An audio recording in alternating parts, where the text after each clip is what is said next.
members and students. So, friends, it's good news for all of us that ICI has managed and agreement has been signed with the international call center.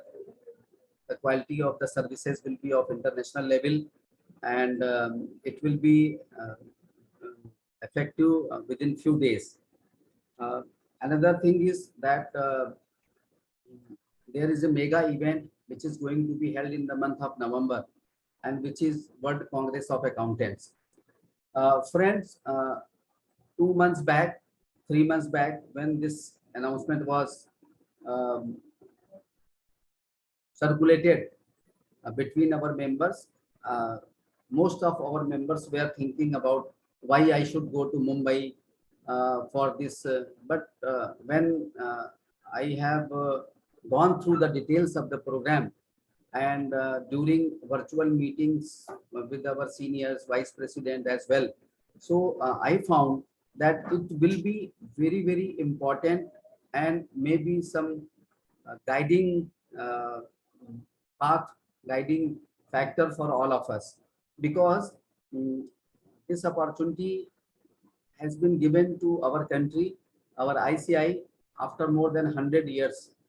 Uh, so you all are requested to register yourself, because where the profession is going now, what are the changes are being um, uh, expected from the global economy or the global profession, and our Indian chartered accountants, what may be the other activities or the participation with uh, relation to our professional career, coming to the network of the international professionals, how it will be possible, what can be done, and what can be achieved. It is there is I can't explain right now, but I am sure that this is going to be a mega event, and our ICI also willing this program, because most of our young generation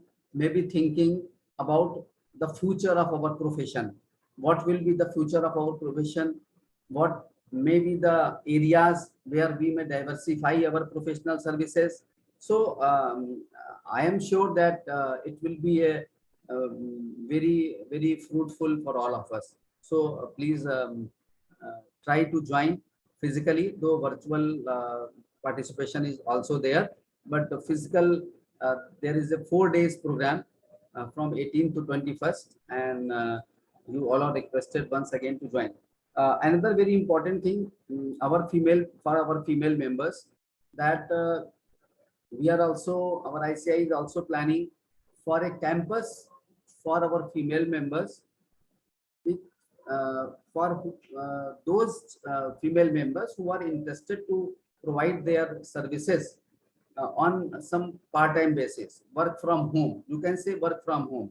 There are a lot of constraints or limitations of our female members, so they may not be able to move from their positions, from their places, and work from home is convenient for them. So there is also a proposal for the campus for our female members on the basis of work from home. The companies who are interested for the work from home, only those companies will be joining that campus interview. In addition to that, MSME Yatra, MSME sector, MSME association, and our professional association with the MSME organizations, with the MSME units, and what can be the additional professional services uh, to the SME sector. So, a SME Yatra was started on 18th of August from Mumbai, and Azadi Ka Amrit Mahotsav celebrations are going on. So, considering all these things, it will go to 75 cities of different states and reaching back on 18th of November to Mumbai. So, where there is a detailed schedule of the cities where it is going one by one, and you all are requested to please support, please join that program. Bankers are also there, SIDBI is also there, and a few other channel partners are also there who are who will be there to explain our chartered accountants, to explain our MSME entrepreneurs what facilities or advantages they can avail through their different various schemes. So uh, now I am sure that today's program will be benefited by our all the members who will join, and both the learned speakers will share their experience. So thank you once again, Archana ji and Chopra sir and Sonal Gupta as well for moderating the today's session. And uh, on behalf of CIRC, I once again welcome you all. Thank you, and over to the Sonal Gupta. Thank you, sir, for such important information. Without further delay, I would like to invite our first speaker, CA Archana Bhutani ma'am from Delhi. She is a leading chartered accountant and eminent speaker for giving her deliberation. Over to you, ma'am. Thank you, and good evening, everyone, and welcome to this session today. First of all, let me thank CIRC for inviting me. I think I always enjoy these sessions, and it's a great way to interact with the professional group and even get some inputs. I have a presentation, but I would prefer not to use it unless until really required. With Mr. Chopra, जो हमने past में देखा है, I think once we make it more interactive, that works better, because otherwise you tend to just look at the presentation. So I'm going to, till the time he joins, my objective will be to first give you some of the key points, and then nitty-gritties के लिए we need to go to the presentation, we'll do that. Now we're looking at the SS 700 series. So let's see उसमें क्या-क्या आएगा. You've got SS 700, which is your basic report, to say, this is my structure. These are my basic principles of what my report should look like. Then, of course, within the report, there are some specific elements, like one is a clean report, so you follow 700. There could be a modified report. Uske upar aapka ek specific standard hai. Similarly, you've got requirements. Your report can have just the opinion. It can have certain matters which require emphasis, right? Uske liye, those emphasis of matter ke liye, you've got SS 706. Then there's also SS 701, which talks about which basically is about key audit matter, which talks about your story of the audit.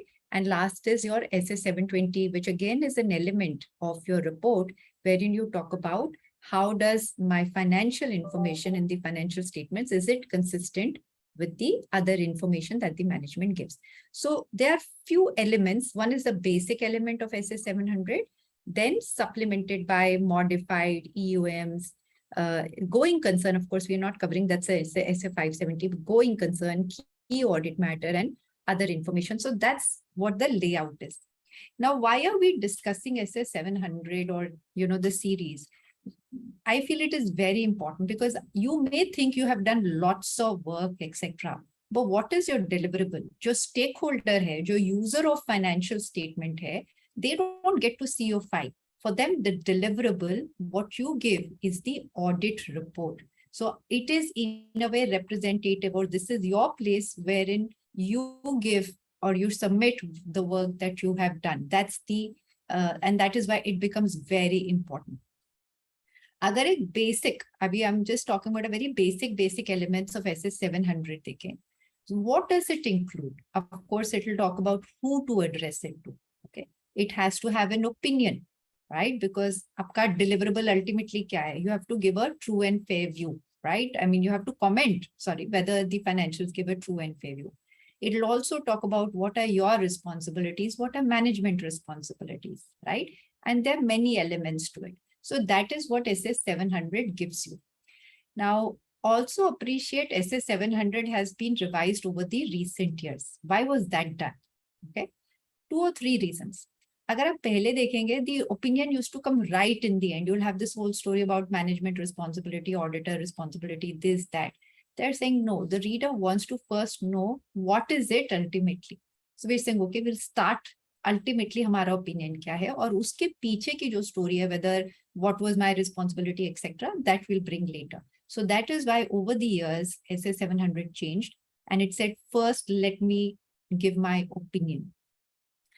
Now we tend to just think कि जी ये auditor responsibility, management responsibility, standard paragraphs से आप डाल दीजिए. No, it is very important that you read them carefully. Ultimately, that is what will bring out or at least help a reader of or user of financial statements to understand मेरा objective क्या है, मैंने किस, what is the scope under which I have worked.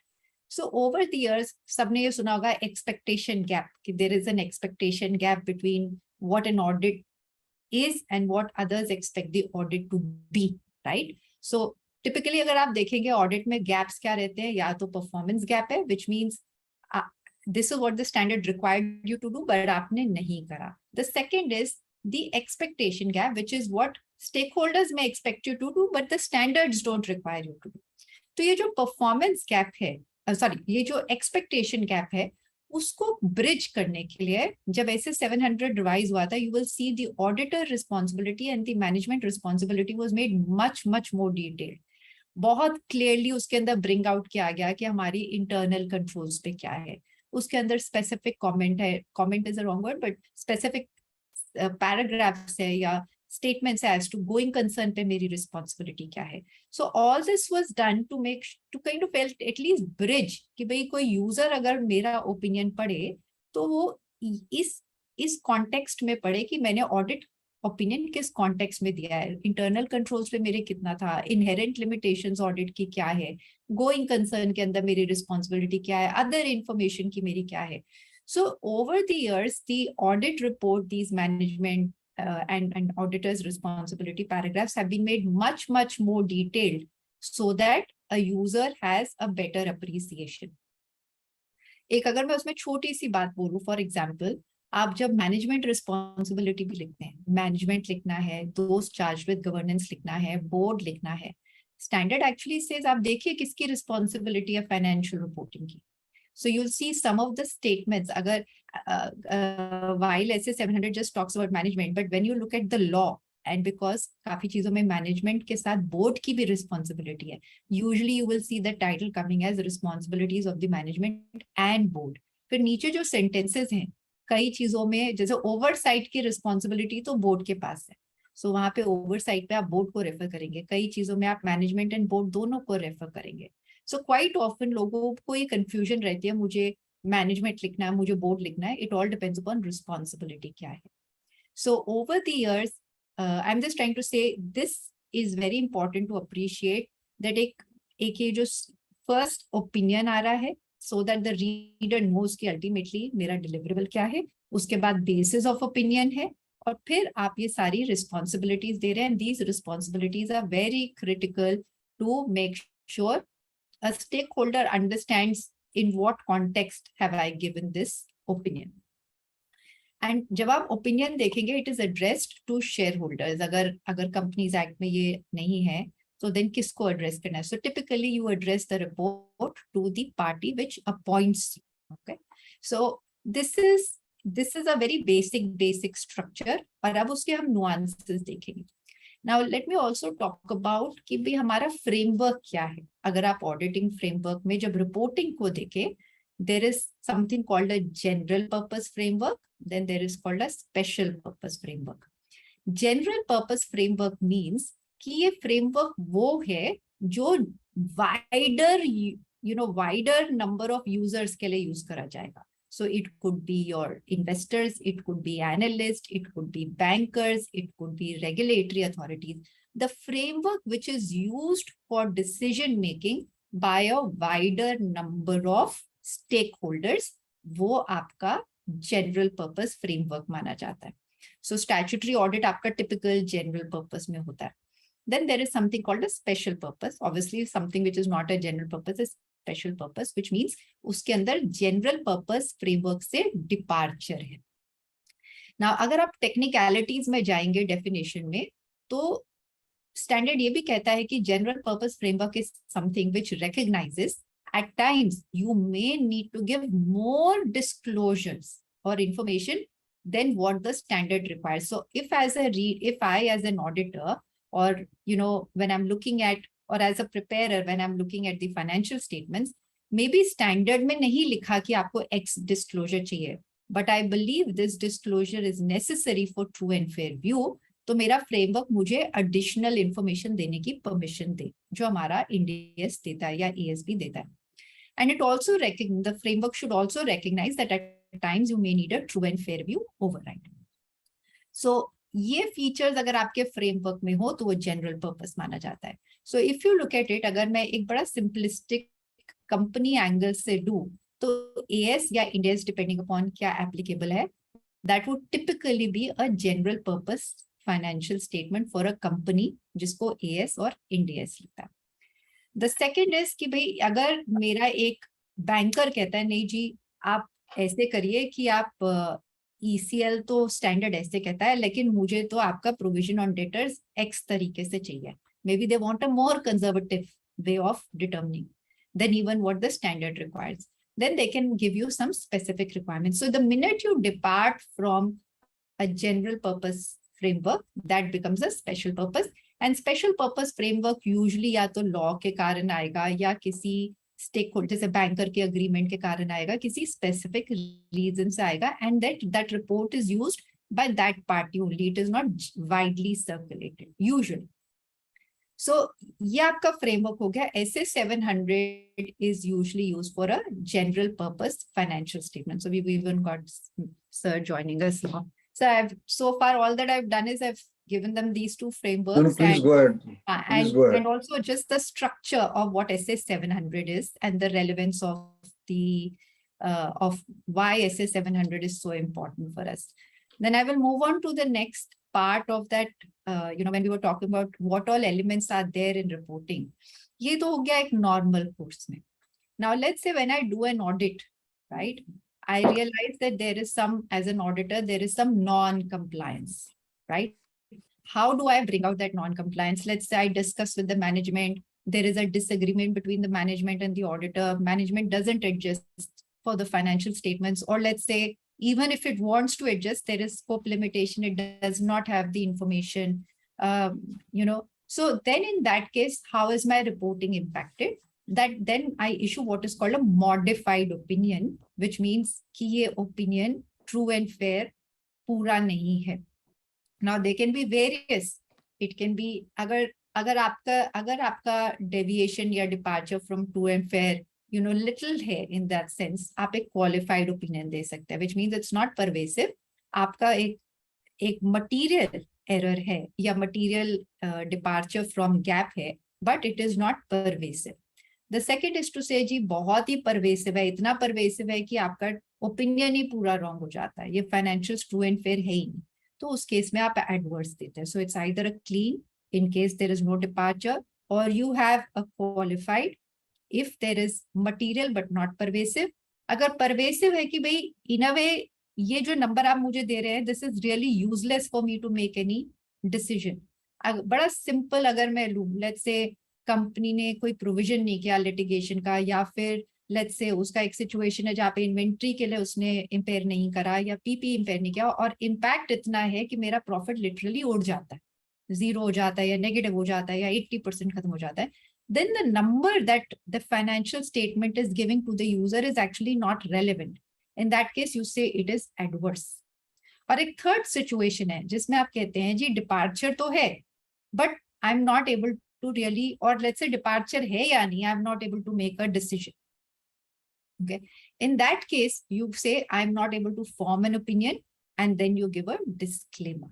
So we'll discuss all this in detail. 705, I just wanted to say, talks about कि जब आपका true and fair view के साथ compliance नहीं है, then what are the types of opinion that you give, depending upon material or whether it is pervasive or whether there is a scope limitation. You can either be in a qualified adverse or a disclaimer. And just to give first, and we'll get into this in detail, but I'm just trying to say the elements just to set the tone. The next element is कि, let's say, could be मेरा clean opinion है या qualified opinion है, irrespective.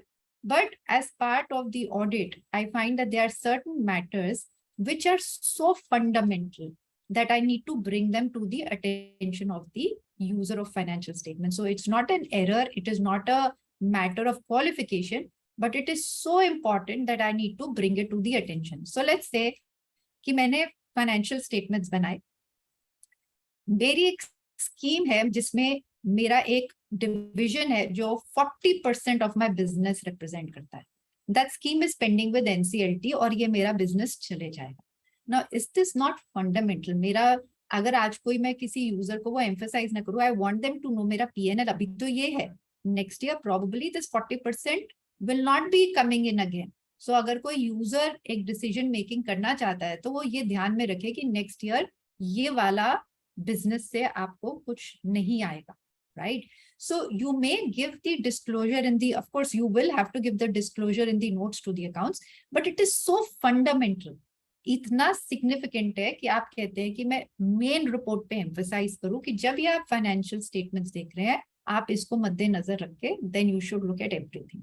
So that is where EOMs come in. EOM is not a substitute for qualification and we'll discuss that. So एक element हो गया आपका true and fair view, एक हो गया अगर मॉडिफाइड है, एक है कि जी मेरे को किसी मैटर पे बहुत एम्फेसिस देना है because I believe it is so fundamental. And the last bit if I may come to is की audit matter. Key audit matter is actually again something we should really appreciate while it is right now applicable only for listed entity audits. This is where you can tell the story of your audit. Again, I'm going to go back to the expectation gap I spoke about in the beginning. Users of the financial statements used to earlier just get a true and fair, it's either a pass or a fail opinion. They really did not get to know what all did the audit really involve. Nobody therefore could appreciate कि एक auditor ने काम क्या किया, कहाँ पे उसकी attention गई. So to bring out the story of audit, key audit matter is effectively, it says, these were the most significant items in my audit. So उसको भी हम डिटेल में बात करेंगे। ऐसा नहीं है कि आपने 50 आइटम पे काम किया तो 50 हो गए। आप there is a, it is to say it's the top 3-4 items which kept you awake as part of your during your audit. This is where आपकी maybe significant judgment थी, this is where you would have interacted with those charged with governance. उन चीजों पे आपका management के साथ, board के साथ डिस्कशन ज्यादा होगा, उसमें probably element of judgment, risk वगैरह ज्यादा होगा. So those top 3 issues. Now once you bring that out, reader को भी पता चलता है कि इस ऑडिट में की एरियाज क्या थे इस साल. It is supposed to be the story of the audit of that company for that year. So it is not expected to be boilerplate की जो पहले boilerplate report होती थी जी कि yes, no, pass, fail. Now they said we want to know इस आपकी इस audit की story क्या है. So that you bring out through key audit matter, and it's a very good way of bringing out the value that an audit brings. Quite often हमें question किया जाता है कि value क्या है audit की, right? Is it just a compliance? Actually, key audit matter will help bring out the value because it is telling them कि हमने कहा क्या. Secondly, अगर मैं एक analyst हूँ, after reading that key audit matters, अगर मुझे opportunity जब AGM वगैरह में मिलेगी to interact with the management, these are the areas where I will question them more. I may want to know. So it also is useful for a user of financial statements to know where to focus on. So that again you need to appreciate it. It's not that उन्होंने कहा जी आप कुछ लिख दीजिए 3 point. We need to appreciate कि ऐसे 701 और key audit matters आया क्यों. And the last is 720, जिसमें मैं अभी डिटेल में नहीं जाऊंगी. It is just to see whether the information that you have, what is there in the financial statement, is it consistent with the other information that the management आपको impairment के लिए तो बहुत अच्छी story दिखाती है कि मेरा impairment नहीं है, but बाकी information जो वो board report में दे रही है उससे एक different picture निकल के आती है. So these are the inconsistencies and how to deal with it is SS 720. So I just wanted to just start off like you usually do in terms of the structure. Maybe now we can kickstart the detailed discussion.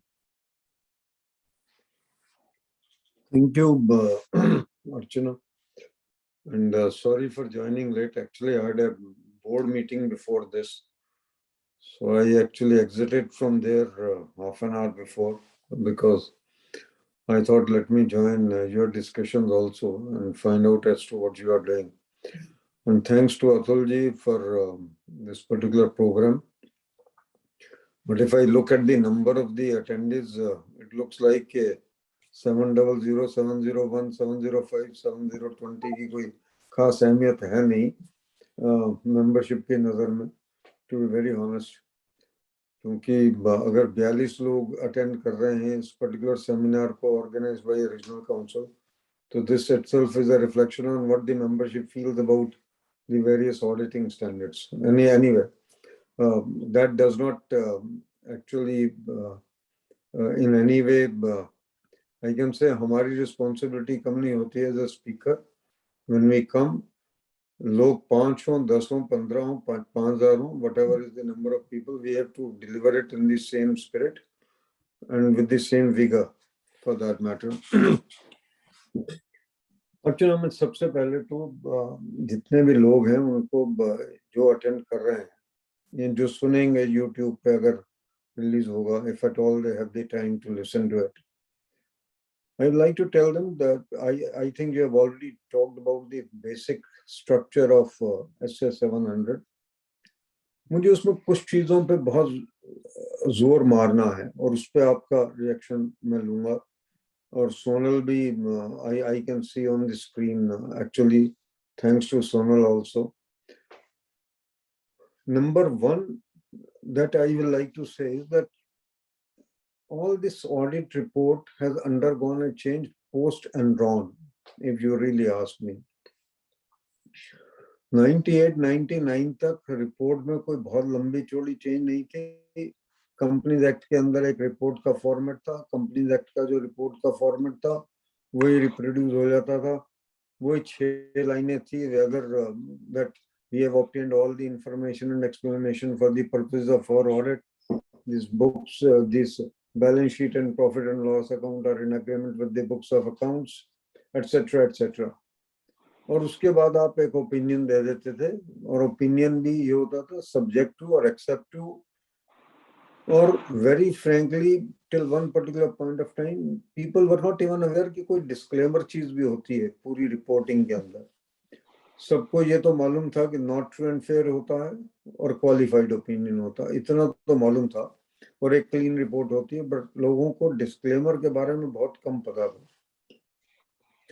Enron के बाद बहुत change हुआ, क्योंकि basically what happened was that the organisation, the IFAC particularly, International Federation of Accountants, started looking at it कि भाई world wide और ये public को ये तो बताना चाहिए कि हम करते क्या हैं, क्योंकि पब्लिक तो ये एक्सपेक्ट करती है कि एक बार ऑडिट हो गया तो उसके अंदर कुछ गड़बड़ होनी नहीं चाहिए. तो पहली बार ये कंसेप्ट आया था कि इट शुड बी मेंशन कि according to which standards the audit has been conducted, very frankly. और क्योंकि हम हिंदुस्तान में हैं तो हम ये कहेंगे that the audit has been conducted as per the standard of auditing on standards of auditing prevalent in India. ये हमने कहना शुरू किया. और दूसरी चीज जो सबसे इंपॉर्टेंट थी, हमने ये कहना शुरू किया कि मैनेजमेंट की क्या रिस्पॉन्सिबिलिटी है, ऑडिटर्स की क्या रिस्पॉन्सिबिलिटीज है. पहली बार ये कहना शुरू किया कि जो हमारा ऑडिट है वो टेस्ट चेक के बेसिस पे है. मतलब कि आप ये एक्सपेक्ट करें कि ऑडिटर ने ऑडिट कर लिया उसके बाद कुछ गलती नहीं मिलेगी, हम तो टेस्ट चेक के बेसिस पे कर रहे हैं. But to me, the most important things which have come in this audit report of late, basically, मैं नाम भी नहीं लूंगा किसी फर्म का या किसी ऑर्गेनाइजेशन का. अभी NFRA ने एक केस किया है, और NFRA ने ये केस किया कि इस फर्म की अपॉइंटमेंट जो थी उस ऑर्गेनाइजेशन में वो वॉइड ab initio थी, क्योंकि ये फर्म इंडिपेंडेंट नहीं थी. आप इमेजिन करिए, और ये सेंटेंस मुझे अपनी रिपोर्ट के अंदर यूज करना पड़ रहा है. हम में से कोई व्यक्ति ये नोट ही नहीं करता कि मैं क्या साइन कर रहा हूं, और मैं ये कह रहा हूं अपनी रिपोर्ट के अंदर ही कि मैंने कोड ऑफ एथिक्स फॉलो किया है.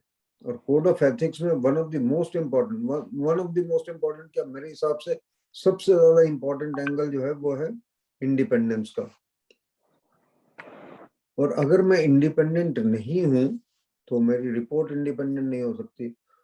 पहले हम लिखते थे auditors report on the top of the auditor's report, अब हम लिखते हैं इंडिपेंडेंट ऑडिटर्स रिपोर्ट. ये बड़ा एक इम्पॉर्टेंट सिग्निफिकेंट चेंज है, जो किसी ने नोट किया या नहीं किया मुझे नहीं मालूम, मैं ये लिखता हूं कि मैं इंडिपेंडेंट हूं. I think that's very important, and that is why when I come to the report format, मैं वहां पे लिखता हूं कि मैंने एथिकल जो स्टैंडर्ड्स हैं, जो कोड ऑफ एथिक्स है, वो भी फॉलो किया.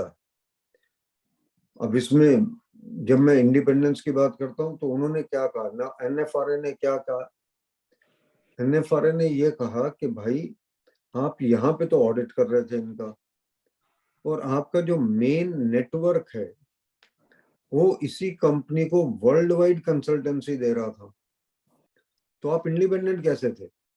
क्योंकि अगर आज मैं सेक्शन 144 भी पढ़ूं कंपनीज एक्ट का, तो वो कई ऐसी सर्विसेज हैं जिसको डिबार करता है जो ऑडिटर नहीं दे सकता. अगर मैं किसी कंपनी का ऑडिटर हूं तो as a company auditor I can not directly और indirectly, let's be very clear about it. जब मैं कहता हूँ डायरेक्टली, डायरेक्टली का मतलब मैं नहीं दे सकता, इनडायरेक्टली मेरा शायद कोई रिलेटिव भी नहीं दे सकता जो क्लोज रिलेटिव हो, मेरा कोई नेटवर्क की और फर्म भी उसमें नहीं दे सकती. अगर मैं किसी कंपनी का स्टैट्यूटरी ऑडिटर हूं तो मेरे नेटवर्क की कोई और फर्म उसका इंटरनल ऑडिट नहीं कर सकती, उसको किसी तरीके से कोई कंसल्टेंसी नहीं दे सकती. Let's be very clear so far as that particular part is concern. तो सेक्शन 144 को अगर मैं देखूं, सेक्शन 144 भी इंडिपेंडेंस की बात करता कंपनीज एक्ट का, कि भाई अगर आप ऑडिटर हैं तो ये सर्विसेज आप नहीं दे सकते. परंतु कोड ऑफ एथिक्स जो है उसमें तो उन्होंने 10 सर्विसेज डिफाइन की होंगी कि आप कौन सी सर्विसेज नहीं दे सकते. परंतु कोड ऑफ एथिक्स में ये कोई डेफिनेशन नहीं. कोड ऑफ एथिक्स ये कहता है कि आपको डिटरमिन करना है कि आप इंडिपेंडेंट हैं या नहीं. आपको अपने आप को ये सवाल करना है कि आप इस पर्टिकुलर कंपनी में आप इंडिपेंडेंट हैं या नहीं है. और अगर आप इंडिपेंडेंट नहीं हैं तो आपको उसका ऑडिट नहीं करना है.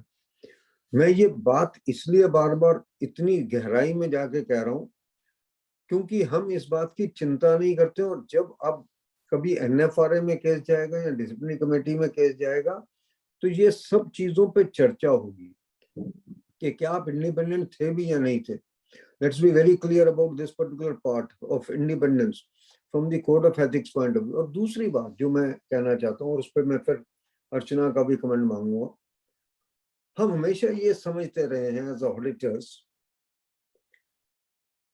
कि अकाउंटिंग पॉलिसीज कौन चुनता? अकाउंटिंग पॉलिसीज चुनती मैनेजमेंट. और हम ये लिखते हैं अपनी रिपोर्ट के अंदर, लिखते हैं कि अकाउंटिंग पॉलिसीज चूज करने की रिस्पॉन्सिबिलिटी मैनेजमेंट की है. जब हम लिखते हैं ना कि मैनेजमेंट की क्या रिस्पॉन्सिबिलिटीज है, तो उसमें हम ये भी लिखते हैं कि मैनेजमेंट की ये रिस्पॉन्सिबिलिटी है कि अकाउंटिंग पॉलिसीज जो है वो मैनेजमेंट ने चुननी. परंतु एक चीज हम बड़ी वो भूल जाते हैं. तो हम कभी कभार मैनेजमेंट को कह देते हैं यार अकाउंटिंग पॉलिसीज तो तुम्हारी, तुम चुन लो. अकाउंटिंग पॉलिसीज तो उनकी है, पर मेरी रिस्पॉन्सिबिलिटी क्या है? मेरी रिस्पॉन्सिबिलिटी ये है कि ये देखना कि ये अकाउंटिंग पॉलिसीज जो मैनेजमेंट ने चुनी है वो रीजनेबल है, वो in compliance with the accounting standards है, और जो उन्होंने एस्टिमेट्स किए हैं वो रीजनेबल है या नहीं है. ये चीज हम शायद भूल जाते हैं कि ये रिस्पॉन्सिबिलिटी हमारी है. और जब तक हम ये भूलते रहेंगे तब तक हम अपनी रिपोर्टिंग में गलतियां करते रहेंगे. क्योंकि अकाउंटिंग पॉलिसी चुनने की रिस्पॉन्सिबिलिटी मैनेजमेंट की हो सकती है, परंतु उसकी रीजनेबलनेस, उसकी compliance with the accounting standard होना, और जो एस्टिमेट मैनेजमेंट कर रही है उसका एक रीजनेबलनेस होना, वो मुझको देखना है एज एन ऑडिटर. और अगर वो मैं नहीं देख रहा हूं तो I am running into a problem. I think that's very very important. Archana, इसके ऊपर मैं आपका कमेंट जरूर चाहूंगा इन दो इश्यूज के ऊपर. एक तो कोड ऑफ एथिक्स की जो मैंने बात की आपके साथ, और जो दूसरी बात मैंने की अकाउंटिंग पॉलिसीज को चुनने की रिस्पॉन्सिबिलिटी मैनेजमेंट की, और उसकी रीजनेबलनेस को असरटेन करने की रिस्पॉन्सिबिलिटी चार्टर्ड अकाउंटेंट्स की, ऑडिटर्स की, बेसिकली जो ऑडिटर्स वहां पे अपॉइंटेड है. इसके ऊपर आपका कमेंट जरूर चाहूंगा, क्योंकि मेरा जो पूरा ऑडिटिंग रिपोर्ट का फॉर्मेट है, उसकी जो लैंग्वेज है, हम जब तक उस लैंग्वेज को ढंग से नहीं पढ़ेंगे तब तक ना तो हम मैनेजमेंट की रिस्पॉन्सिबिलिटी ढंग से पढ़ पाएंगे और नो ऑडिटर की रिस्पॉन्सिबिलिटी ढंग से पढ़ पाएंगे. और उसको पढ़ने के लिए ये जरूरी है कि मैं फोकस्ड हूं कि मैनेजमेंट की क्या रिस्पॉन्सिबिलिटीज है और मेरी क्या रिस्पॉन्सिबिलिटीज है। मैं फ्रैंकली बता रहा हूँ, ये तो अब हम सेमिनार्स में आना शुरू हुए तो हमने कोड ऑफ एथिक्स का देखना शुरू किया कि भाई कोड ऑफ एथिक्स के बारे में बात की, और जब अब नफरा ने जो जजमेंट दी है एक पर्टिकुलर फर्म के बारे में, उसको लेकर तो एक बड़ा भारी विषय है कि वाकई में क्या जिसने डिसिप्लिन करना है, they can look into the independence of the auditor also, definitely they can look into the independence of the auditor. और उन्होंने तो मतलब कि ये कह दिया कि आपका जो ग्लोबल नेटवर्क था वो आपको ग्लोबली सर्विसेज दे रहा था कंसल्टेंसी की, और आप यहाँ पे बैठे हुए उनको ऑडिट कर रहे थे। तो मेरे ख्याल में इसके ऊपर आपका कमेंट चाहूंगा। You are on mute, you are on mute. So I may not be able to comment on the exact case. Anyway, I would say I'm conflicted, etc. But I think if I was to talk about it in generality, I think I've always believed independence system कहते भी है, it is in letter and spirit. And typically जब हम कहते हैं we should be independence in appearance, तो उसका मतलब क्या है? And there I frankly at a personal level believe that in appearance means that अगर कोई एक reasonable person, independent third party was to look at you, would they consider you to be independent? That is how you would look at independence. Now, I don't want to get into the specific instance, like I said, but yes, there are independence as a matter right now is under a lot of discussion. And there is a lot of gray in terms of non-audit services. कि कौन सी non-audit service conflict करती है, when are you independent, when are you not independent. Some firms have taken a decision, voluntary decision not to provide any non-audit service, etc., while the others are still providing. So I think this is something जो regulator भी देख रहा है. Should there be a complete ban on non-audit, or should these be narrowed down? Should there be a cap on non-audit services? I think ये सब rules का है, but I would say that I would not look at independence just अगर कल को कोई rule आता भी है, I would want to see, okay, if someone was to really look at it as a third party, can I put my hand on my heart and say, हाँ ये independent है? So I would like to do it totally in spirit. But yes, right now, the way the issues are, there is a lot of question being raised on non-audit services. And when we are titling something as independent auditor's report, I'm with you. We should make sure that we are independent in letter and spirit. I would say that. And yes, there is a lot of gray. मुझे लगता है जहाँ पे भी आपको doubt है, it is better don't do it. If you're not clear whether this is a permissible service, best is rather than try independent, don't do it. There are certain areas on which it will be good if the regulator can come out with some clarifications. But I don't want to get into that in detail here right now. But totally very take your frankly, point. very frankly, Archana, इसके ऊपर clarification नहीं आ सकती है, because how many examples you can give? Yeah, sure. हमारे यहाँ तो मतलब कि सेंट्रल रीजन का ही केस है, डिसिप्लिनरी कमेटी के सामने है, वाइफ एमडी थी और वो ऑडिटर थे। घर पे तो वाइफ उनकी सुनती नहीं, और वहां पे कंपनी में ये ऑडिटर बन के उनकी रिपोर्ट क्वालिफाई करेंगे। मुझे समझ नहीं आया क्या बात है। So that is why, sir, I said घर में तो उनके सामने उनकी जुबान नहीं खुलती, और ऑडिटर बन के उनकी रिपोर्ट को क्वालिफाई करेंगे। मुझे नहीं समझ आया कि कैसे I'm with you, sir. I didn't mean clarification on these instances. And like I said, the best test is आप एक third party के एंगल से देखिए कि कल को कोई थर्ड पार्टी आपको दिखती है, एक रीजनेबल थर्ड पार्टी, एक would they make this, अगर लगता है कि वो reasonably आपको connected मानेगी, I would say take it as you are not independent. So I will be very conservative on that. I was referring to clarification when I said that the discussion which is happening on what is management services. So there are some areas on which there is, that's true. You see, उसमें भी जिस तरह से I it's would been like to say one thing. interpreted, वो एक past में एक particular way में interpret हुआ, authorities are now re-looking at it. So there's certain of those. उसमें मैं सिर्फ एक ही बात कहना चाहूंगा. I think you have raised a very, very pertinent issue, and the members must understand that. Section 144 management services की बात करता है कि I cannot render the management services. नफरा ने जब इश्यूज उठाए, NFRA ने जब इश्यूज उठाए, MCA ऑलरेडी इंस्टीट्यूट को ये कह रहा था कि भाई MCA इंस्टीट्यूट ने क्लैरिफिकेशन दे रखी है कि हम क्या क्या कर सकते हैं। MCA ये कह रहा था कि शायद ये नहीं आप कर सकते, परंतु फिर भी वो इंस्टीट्यूट से ये कह रहा था कि आप बता दीजिए कि आप क्या चाहते हैं, कि ऑडिटर क्या कर सकता है। और उसमें डिले इंस्टीट्यूट की तरफ से था। Late me very clear about it. हम माने या ना माने, गलती उस वक्त के जो भी टॉप पोजीशन में थे वो अपनी गलती को माने या ना माने, उस पर मैं नहीं जाना चाह रहा हूँ। परंतु फैक्ट ये है कि institute Dili डेलीडेट in the sense के यार अगर हम ये कह देंगे ये नहीं कर सकते तो कल से करना बंद हो जाएगा, तो इसको जितना डिले कर सकते हैं उतना डिले कर लीजिए। But that delay does not help, that delay always causes more harm than doing good to the profession.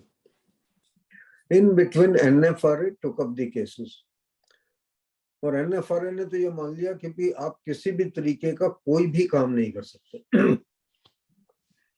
And they actually went into this independence issue and they said कि आपने ये किया, ये गलत किया आपने।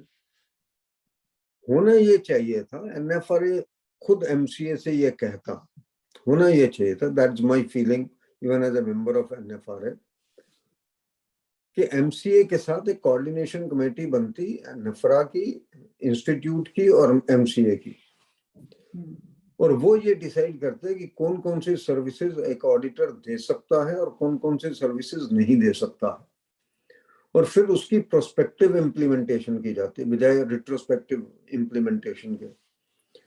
वहां तक तो मेरे हिसाब से बिल्कुल प्रोफेशन जस्टिफाइड है कि प्रोस्पेक्टिव इम्प्लीमेंटेशन आप किसी भी चीज की कर सकते हो, प्रोस्पेक्टिव एप्लीकेशन आप किसी भी चीज की कर सकते हो, रिट्रोस्पेक्टिव जो चीज इंस्टीट्यूट ने परमिट कर रखी है, member will always like to take the benefit of that, and that is why the institute has to be very careful when institute comes up with some kind of a clarification कि हम क्या कर सकते हैं या क्या नहीं कर सकते हैं। तो मेरा अपना मानना यह है कि ये कुछ इश्यूज हैं, ये कुछ मुद्दे हैं जो आने वाले समय में डेफिनेटली रिजॉल्व करने पड़ेंगे। अगर आज नहीं करेंगे तो कल करेंगे।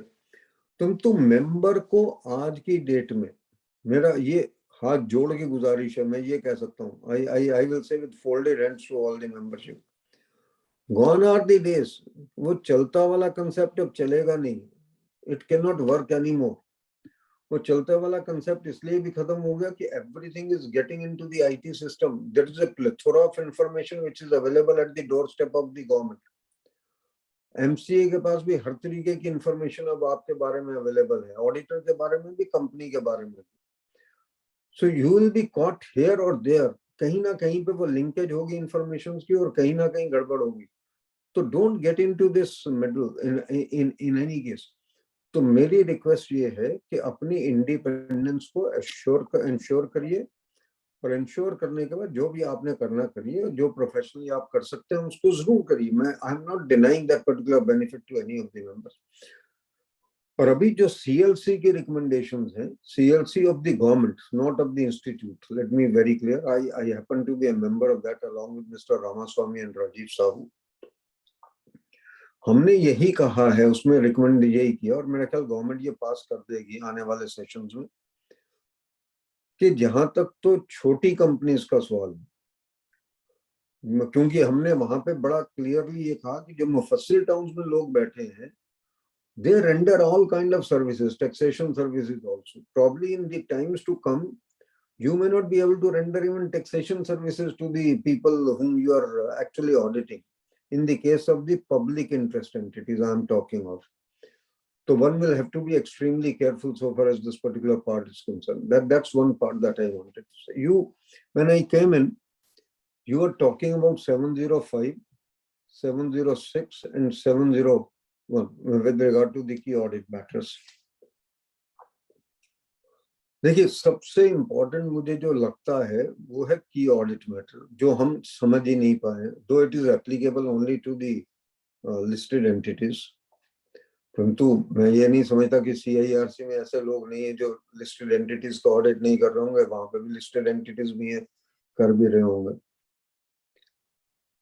और मैं ये समझता हूँ कि आज ये लिस्टेड एंटिटीज पे है, कल it will filter down to the non listed entities also. Let's be very clear about it. हम माने या ना माने, ये और 2-3 साल में नॉन लिस्टेड एंटिटीज पे भी लागू हो जाएगा, क्योंकि जो एक बार शुरू होती है वो फिर नीचे आती जाती है. थ्रेशोल्ड लिमिट, भाई कभी 40 लाख का थ्रेशोल्ड लिमिट था टैक्स ऑडिट का, आज आप देख लीजिए कहाँ पहुंच गया थ्रेशोल्ड लिमिट.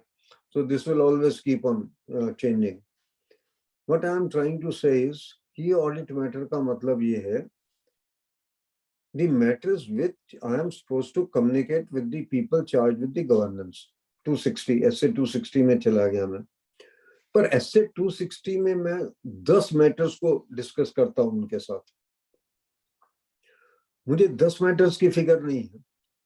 10 मैटर्स में से 4 मैटर, 5 मैटर, 6 मैटर मैंने रिजॉल्व कर लिए. मुझे लगा नहीं कि इसमें कोई बहुत ज्यादा चर्चा है. रेज मैंने जरूर किया वो issues, but those matters were not fundamentally important to the financial statements. But there are certain issues. Look at wherever the valuations have to take place. Valuation of intangibles, to my mind, is one of the very important issues. Impairment issues are very, very important. आज जो companies India's के ऊपर हैं, उनमें ECL का issue is a very, very important issue. In certain companies, inventory issue could be very, very key matter basically.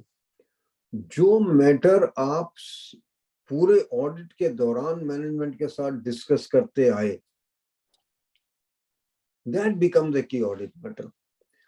मतलब कि आपने कोई इशू डिस्कस किया और उसको खत्म कर दिया, दैट मे नॉट बी की ऑडिट मैटर. की ऑडिट मैटर ये है कि जिसमें आपके दिमाग में कहीं ना कहीं शक शुबा तो है, परंतु आपने उसको रिजॉल्व कर लिया by looking at the internal control systems, by applying your test checks. You satisfied yourself कि इस बार तो कम से कम ये सही तरीके से ऑपरेट कर रहा है. तो वो इन्वेंट्री का इशू भी हो सकता है, वो डेटर्स का इशू भी हो सकता है, वो इम्पेयरमेंट का इशू हो सकता है, वो वैल्यूएशन का इशू हो सकता है, वो किसी भी तरीके का. I think contingent liabilities itself can be a very important issue for that matter. कि आपके इतने सारे केसेस चल रहे हैं कोर्ट्स के अंदर, आर्बिट्रेशन के अंदर. रियल एस्टेट कंपनीज के देखिए आप, रियल एस्टेट कंपनी में कहीं पे लैंड एक्विजिशन, आपने लैंड एक्वायर किया, वहां पे गवर्नमेंट वाला कह रहा है कि साहब आपका लैंड एक्विजिशन ही गलत है, you couldn't have acquired the land. या कहीं पे आपने कंस्ट्रक्शन किया. आज आप सुपरटेक वाला मामला अगर सामने लेके चले, मैं तो एग्जांपल से बात करता हूँ, 9 साल से इससे बड़ा की ऑडिट मैटर क्या हो सकता था ऑडिटर के लिए, कि पूरे का पूरे 2 टावर धराशायी हो गए, and eight the cost of the company. That's the most beautiful part of it. Even जो डेमोलिशन करवाना पड़ा, जो डेटोनेशन करवाना पड़ा, वो भी कंपनी को अपनी कॉस्ट के ऊपर करवाना पड़ा. वो सरकार ने अपनी कॉस्ट पे नहीं करवाया. सुप्रीम कोर्ट का ऑर्डर था that it will be done at the cost of the company. No, such issues और फंडामेंटल इश्यूज. आपने एक बिल्डिंग बनाई, म्युनिसिपल कॉर्पोरेशन वाले या जो वहां की अथॉरिटी है वो ये कहते हैं कि आपने तो एरिया को कवर करना था, 75% आपने कर लिया, 85%. How you can do it? वो जब नॉकलर आएगा तो आएगा, but this is a very key audit matter, that it is subject to lot of penalties, or even in certain cases it could be a subject matter of demolition for that particular matter. So what I am trying to say is that key audit matters may be judged by the auditor from his own perspective. इसको define करना बड़ा मुश्किल है कि कौन सा की audit matter होगा किस कंपनी के अंदर. की ऑडिट मैटर तो हर कंपनी में, हर ऑर्गेनाइजेशन में, हर एंटिटी में अपने हिसाब से होगा, और वो मेरा ख्याल ऑडिटर को ही तय करना पड़ेगा. But you will have to filter. अगर आपने इनिशियली 15 इश्यूज रेज किए हैं तो 15 के 15 इश्यूज की ऑडिट मैटर नहीं होंगे. उसमें से हो सकता है 5, 6, 7, 4, 3, 2 कोई भी की ऑडिट मैटर्स में आ जाए. But those key audit matters have to appear after your opinion. मजेदारी की बात यह, जब हम पहले रिपोर्ट बनाते थे ओपिनियन लास्ट में जाता था, अब ओपिनियन मेरा शुरू में जाता. अब आपसे ये कहा जाता है कि ओपिनियन आप शुरू में बता दीजिए कि क्या है. मैं बाद में नहीं ढूंढना चाहता कि आपका ओपिनियन क्या है. I think that's one of the fundamental changes which has happened to the auditor's report. हम तो जब क्वालिफाई किए और उसके कितने मतलब कि सदियों तक यही चलता रहा कि opinion has to be at the and.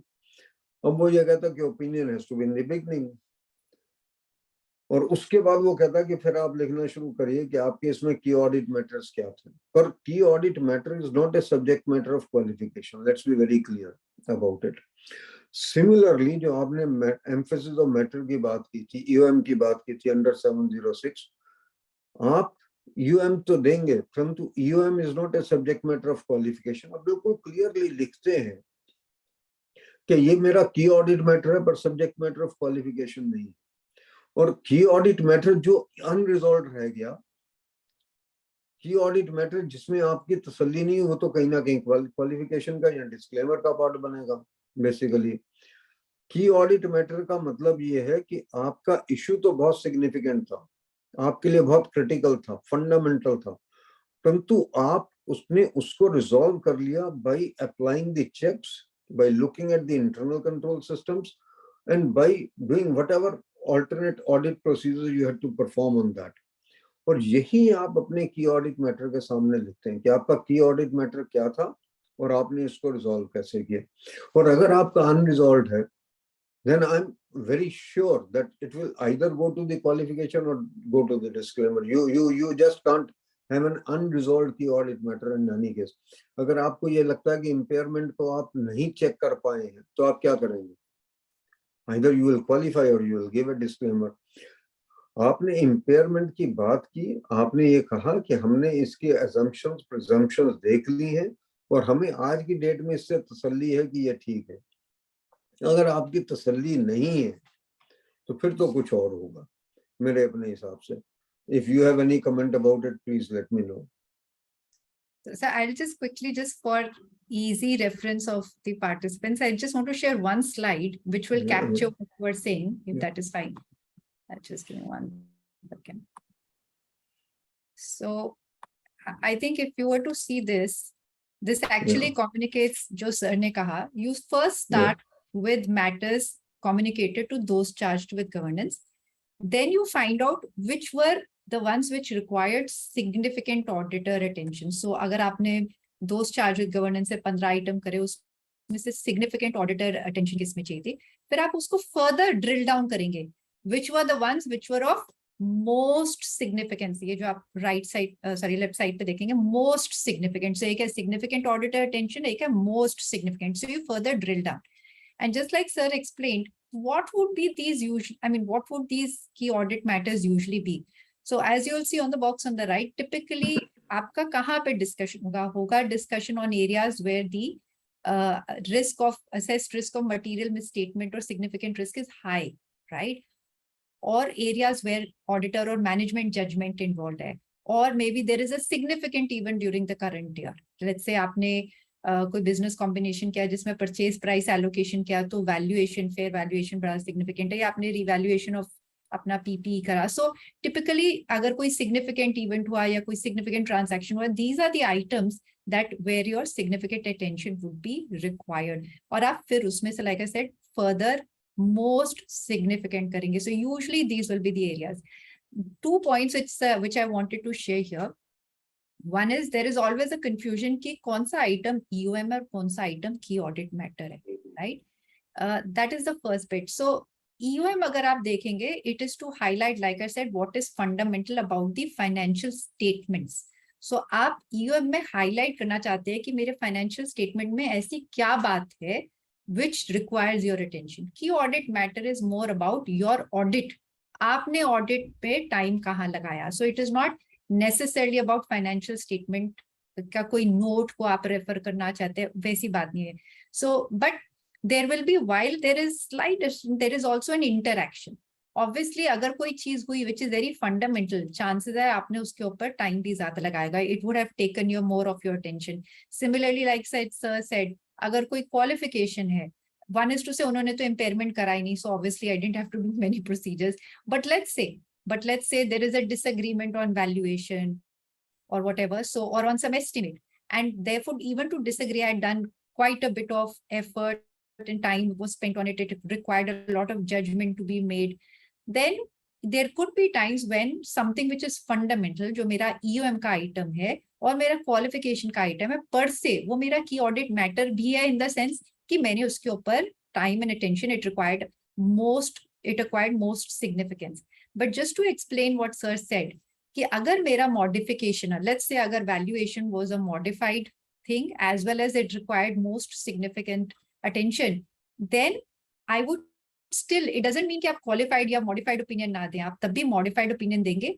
In CAM, you will just say that these are key audit matters other than those which have been reported in the basis of modified opinion, because it is assumed कि जो modification है that would be a key audit. तो आप पहले से उधर exclude कर देते हैं कि this is other than. तो अगर आप wording देखेंगे, the wording will be that these are the following key items other than those of the modified opinion. The second is कि let's say मेरा EOM, मैंने जैसे कहा कि मैंने कोई business combination current year में किया, and PP जो उसकी purchase price allocation थी, PPA was the significant matter, right? Most significant matter. I took that as the key audit matter, but also it could be my EOM, because let's say business combination से जो business आया, that added 40% to my overall business, right? Or let's say 40% gap, whatever it be. So if EOM is also is something that your key audit matter is, in that case, आप दो बार नहीं देंगे. It's not that you will include it in EOM and you will include it in key audit matter. Then you will include it only in the key audit matter. But आप उसको emphasize करने के लिए आप पहले ला सकते हैं. There are 3 key audit matters. आप इस वाले item को item number 1 बना दीजिए या फिर उसको more detail में कर दीजिए. You can give it more emphasis, but you will not repeat it twice. So there is some element of interaction between EOM or modified or and key audit matter. The second point which I just wanted to request is that अगर आप key audit matters पढ़ेंगे, quite often ये बहुत high level पे नजर आते हैं. So to make sure that key audit matter really serves its purpose, the more granular it is, the better. So if I say revenue recognition is a key audit matter or business combination, it is too broad. It could be, I'm not saying the entire revenue recognition or the entire business combination transaction may not be, but was everything in revenue recognition or business combination a key audit matter? Let's say in revenue recognition, maybe timing of recognition, when did the control transfer?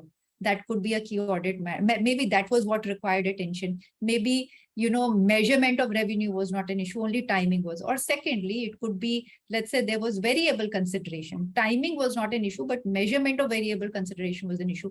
So to make sure that it adds value to the user, make it as granular. Similarly, purchase price allocation may, what was it? Was fair valuation of every asset and liability an issue? Or was it fair value of derivatives or maybe fair value of something else? So to the extent you can make it more granular, it is helpful. That's the second point that I just wanted to make.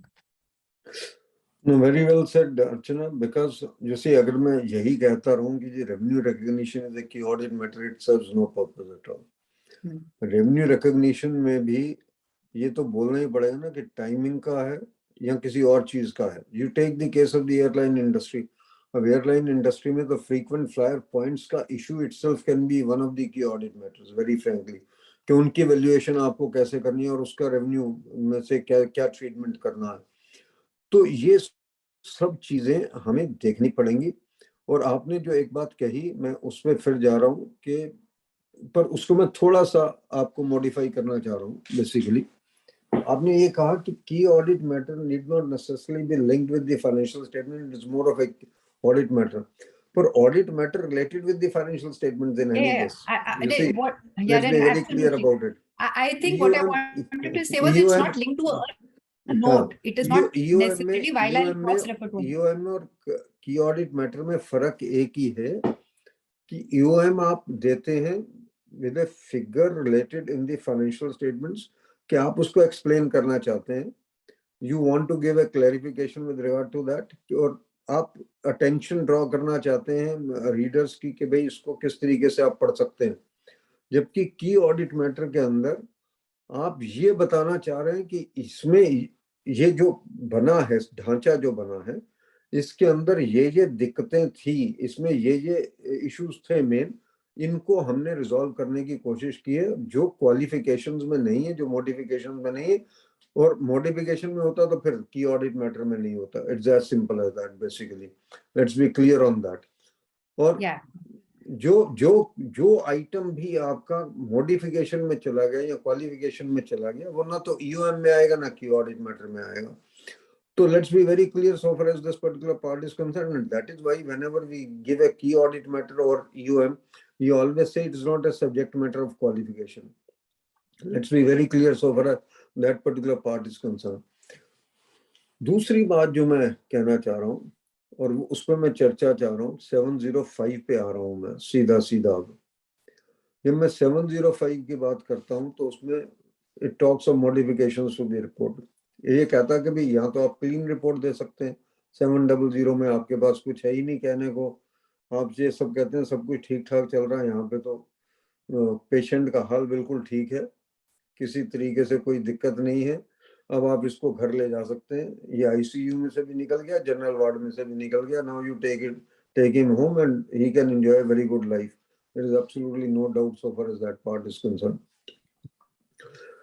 दूसरा आप ये कहते हैं कि नहीं, patient जो है ना उसमें अब हमने टेस्ट किए हैं, इसमें कुछ खामियां हैं, इसके ब्लड रिपोर्ट ठीक नहीं, वैसे ठीक है तो ब्लड रिपोर्ट में कहीं ना कहीं कुछ ना कुछ कमी है, या इसका ब्लड यूरिया ठीक नहीं आया है, या इसका ब्लड प्रेशर ठीक नहीं आया है, परंतु जिंदगी को, इसकी जिंदगी के साथ कोई ऐसा वो नहीं है कि इसकी लाइफ जो है लाइफ थ्रेटनिंग डिजीज है, कुछ ऐसी दिक्कत नहीं है इसके साथ।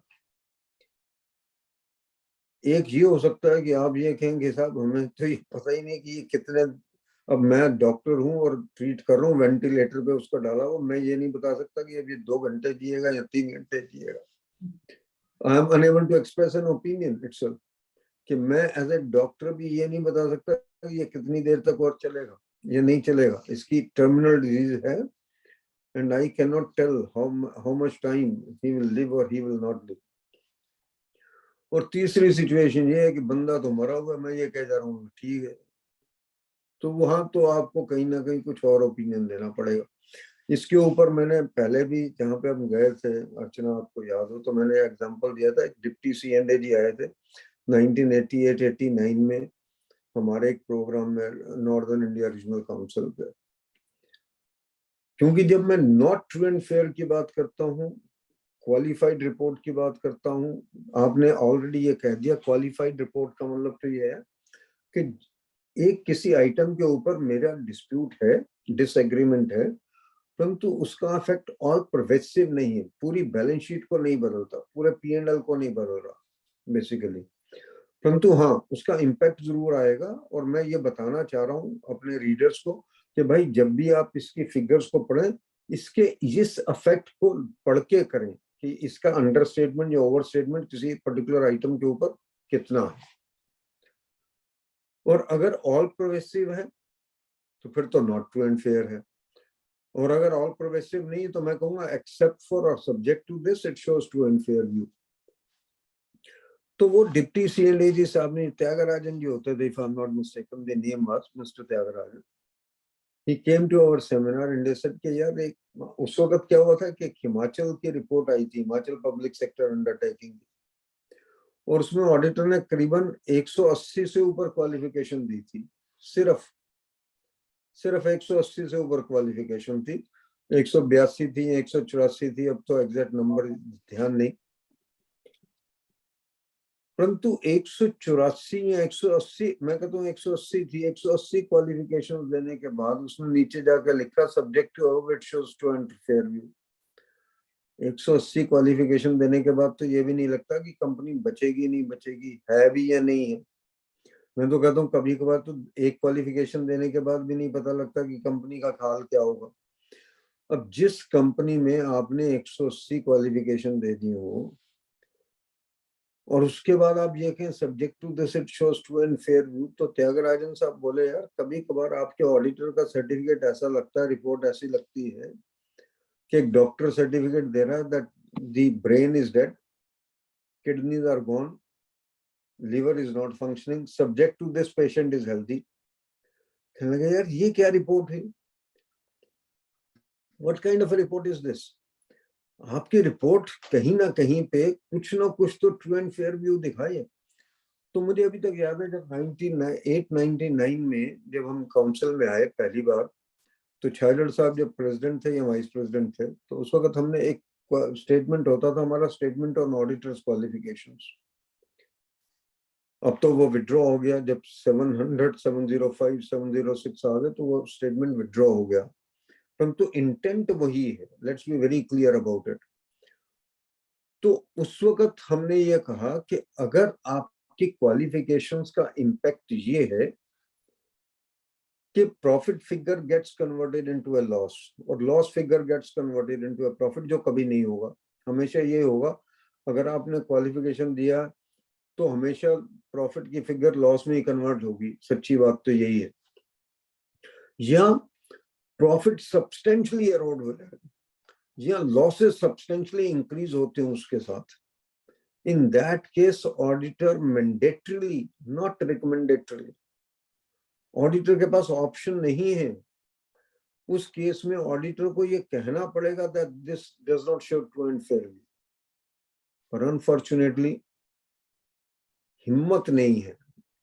और मैं हमेशा ये कहता हूँ कि चार्टर्ड अकाउंटेंट के बाजुओं में दम हो या ना हो, एक ही चीज में दम है ऑडिटर के तो, और वह उसकी कलम, उसके पेन में दम है। पर वो पेन का दम भी हम शो नहीं करना चाहते क्लाइंट को। क्यों नहीं शो करना चाहते ये तो मैं नहीं बोल सकता इसके ऊपर। तो कहीं ना कहीं हमें उस पेन की ताकत को दिखाना पड़ेगा क्लाइंट को, और ये कहना पड़ेगा अगर नॉट ट्रू एंड फेयर है तो नॉट ट्रू एंड फेयर है, इसमें किसी तरीके का कोई गफलत नहीं है किसी भी सूरत में। तो मैं आपसे यही रिक्वेस्ट कर सकता हूं सबसे कि अगर आपने इतनी 4 या 5 क्वालिफिकेशन दी, क्योंकि अब तो आपको उसका इम्पैक्ट देना कि what is the impact of these qualifications on your financial statements, और उन 5 क्वालिफिकेशंस का इम्पैक्ट ये हो कि रीडर का मत बदल जाए, ओपिनियन बदल जाए कंपनी के बारे में, then don't give true and fair view, subject to, then don't qualify the report, then give not true and fair view, then give an adverse opinion in that particular case. I think that's very important. और हम ये भूल जाते हैं, मैं फिर एक बात याद करवाना चाहता हूँ कि चाहे वो टैक्स ऑडिट रिपोर्ट हो चाहे वो कोई और रिपोर्ट हो, स्टैंडर्ड ऑन ऑडिटिंग सारे लगते हैं। अनफॉर्चुनेटली हम ये बात को शायद जहन में ला नहीं पाए।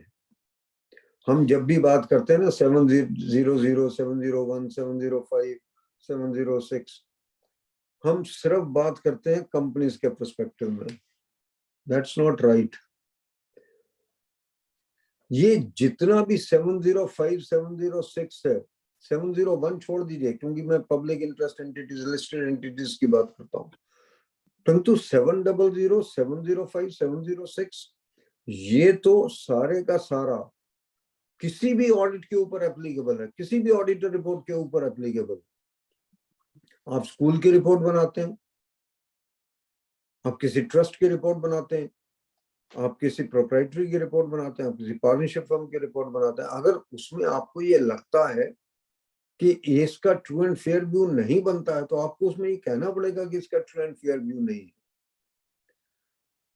I think that is very important to be understood. Some or the other we have been looking at is SA 700, 701, 705, 706 only from the angle of the company. No. मेरा एक ही आपसे बार बार रिक्वेस्ट है सबसे कि जब कभी भी मैं इन रिपोर्ट्स की बात करूं तो मैं किसी भी रिपोर्ट के बारे में बात करूं, उसकी क्वालिफिकेशन का, उसको रिपोर्ट को क्वालिफाई करने का या उसको ट्रू एंड फेयर व्यू ना देने का, जो सिस्टम है वो वही है जो कि कंपनी के केस में। Let's be very clear so far as that particular part is concerned. मैंने एक बात कही थी शुरू में आने के बाद कि कुछ साल, मतलब कि आज से 20 साल पहले की अगर मैं बात करूं, 25 साल पहले की, तो हम डिस्क्लेमर को तो समझते ही नहीं थे कि डिस्क्लेमर भी कोई चीज होती है। क्योंकि एक क्लीन रिपोर्ट है, एक क्वालिफाइड रिपोर्ट है, एक एडवर्स रिपोर्ट है। एक चीज और है, एक है डिस्क्लेमर ऑफ द ओपिनियन। आप कभी कभार किसी आइटम के बारे में अपना ओपिनियन का डिस्क्लेमर दे सकते हैं, कभी इसके बारे में मुझे नहीं पता, परंतु अगर उसका अफेक्ट इतना परवेसिव है तो आपको शायद हो सकता है पूरे फाइनेंशियल स्टेटमेंट्स पे ही अपना डिस्क्लेमर देना पड़े। तो मैं कई बार अर्चना के साथ या बाकी लोगों के साथ डिस्कस करता रहा हूँ कि भाई which is more dangerous, is it the disclaimed opinion which is more dangerous, और is it the adverse opinion which is more dangerous. Adverse opinion में कम से कम क्लाइंट ने मुझे इंफॉर्मेशन तो दी है जिससे मैं इस ओपिनियन में पहुंच पाया हूं कि भाई इसका ट्रू एंड फेयर व्यू नहीं है। और वो क्लाइंट जो मुझे इंफॉर्मेशन ही नहीं दे रहा कि मैं अपना ओपिनियन ही नहीं फॉर्म कर पा रहा, तो कौन सा ज्यादा डेंजरस हुआ? मेरे हिसाब से तो disclaimer is more dangerous actually. और वो पब्लिक को ज्यादा हिट करना चाहिए कि भाई इस क्लाइंट की इंटीग्रिटी, मुझे तो उस क्लाइंट की इंटीग्रिटी डाउटफुल नजर आती है जिसमें मैं अपना ओपिनियन ही नहीं फॉर्म कर पा रहा, कि जो क्लाइंट मुझे ये इंफॉर्मेशन ही नहीं दे पा रहा कि मैं अपना ओपिनियन फॉर्म कर सकूं कि राइट है या रॉन्ग है, ट्रू एंड फेयर है या नॉट ट्रू एंड फेयर है या क्वालिफाइड है। अगर वो मुझे ये इंफॉर्मेशन भी नहीं दे पा रहा कि मैं अपना ओपिनियन कैसे फॉर्म करूं, तो which is more dangerous to my mind, the disclaimer is a far more dangerous situation to be in. This is what I have always believed in. Very frankly, Archana, your opinion. Sir, just before I answer your question, I think just 1 or 2 points I wanted to make.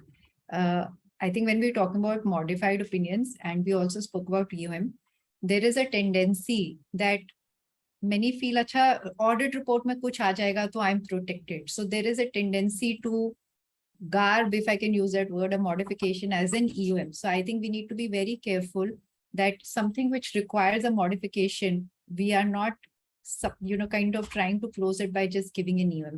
The second bit is that excessive use of EOM in that sense is also not very healthy because it takes away the whole benefit. When I come to modified opinions, sir, I think some of the things that you said are very good because these are all degrees. There is no bright line to say ye qualification hai, ye hai. These are all degrees and therefore judgment comes in. And again, there is a feeling, not a feeling, sorry, tendency to say, as long as qualification aa jayega, I'm okay. So at times you see members kind of being a bit lenient, adverse banta hai, but qualification they think, yeah, disclaimer banta hai, qualification. So first is there are 2 steps. One is qualification ki jagah EOM chal jayega kya, ya fir adverse ki jagah qualification chal jayega. I think we need to be very careful. Just because you've put something in the report is not good enough. It has to be put appropriately because it affects the decision making.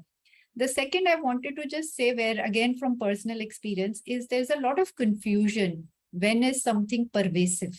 Okay, so एक तो बड़ा clear है कि pervasive तब है जी जब मेरे बहुत सारे लाइन आइटम्स अफेक्टेड है. सो लेट्स से फ्रॉड हुआ, एंड फॉर फ्रॉड भी ऐसा हुआ, ऐसा नहीं कि the person which who perpetrated fraud just may be at times होता है ना, अपने पीपी को ओवर कैपिटलाइज कर दिया, पैसा निकाला और कैपिटलाइज लेकिन दिखा दिया. द अदर इज टू से फ्रॉड ऐसा था कि आपके पर्सनल एक्सपेंसेस में भी इश्यूज है, आपके एडमिन एक्सपेंसेस में भी हैं, आपके ऑपरेटिंग में भी हैं, आपके रेवेन्यू में भी है, many. So it is so spread out. जहां पे बहुत स्प्रेड आउट है वहां पे everybody is very clear it is pervasive. But again I have seen there is a tendency to say pervasive तभी होता है अगर मेरा एक लाइन आइटम, लेट्स से मेरा सिर्फ रेवेन्यू में या सिर्फ इन्वेंट्री में एडजस्टमेंट है, there is a tendency to think because एक लाइन आइटम पे है it is not pervasive. And that is not right. If you see the standard when it talks about pervasive doesn't say this. It says it can be that it affects many items, or even if it is limited to one financial item or 1 or 2, like sir explained, the impact is so that the opinion can no longer be considered relevant. So कहने को let's say मैंने inventory को NRV पे value नहीं करा. NRV is lower. It should have been valued at NRV. Only one item or one financial statement item is misstated, but by virtue of that 80% of my profit was to be wiped out. It would be pervasive. So this mindset कि अगर एक line item है तो मैं qualification दे दूं, मैं pervasive तभी मानूं जब बहुत सारे हैं, that is also not right. We should be careful. And then rest comes the judgment.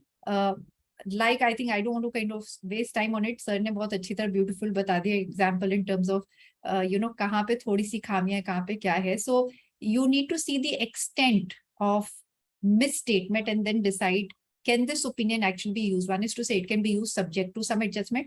The other is to say, there is no relevance at all. Coming to the last point, sir, I think it's a very interesting debate, which is more which is more dangerous or whatever. And I think I remember interacting with someone, and I was always told that disclaimer is a lazy man's opinion, someone who doesn't want to. It is at times by some regulator. The regulators have also been changing. So there was a point of time when it was seen as a lazy man, but I think both have their own implications.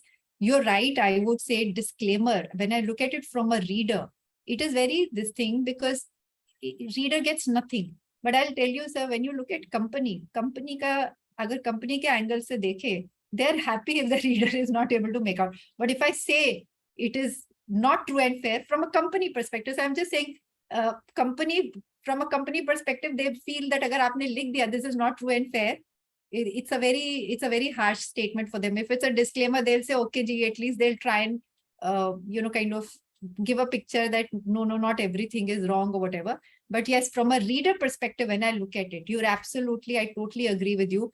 For a reader, those financial statements, I can't do anything. It doesn't give me any relevant information to make my decision.